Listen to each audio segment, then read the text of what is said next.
Hi friends, మనం trending అవుతున్న మోచీ చేద్దామా? ఇప్పుడు ఫస్ట్ రైస్ పేపర్ వాటర్లో 2 seconds ఉంటుంది. కర్డ్ 3 యోగర్ట్ వేసుకోవాలి. దాని తర్వాత కట్ చేసుకున్న మ్యాంగోస్ 1 స్పూన్ వేసుకోవాలి. మిల్క్ మేడ్ డ్రిజిల్ చేసుకోవాలి.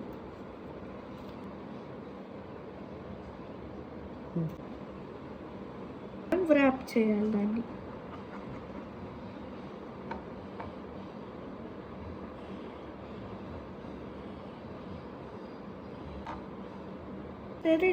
Ready guys. ఇప్పుడు దీన్ని ఫ్రిడ్జ్లో పెట్టుకోవాలి. Viral mango Mochi ready. ఇప్పుడు మనం దీన్ని 1 hour ఫ్రీజ్ చేసి తినడమే. టేస్ట్ చేద్దామా?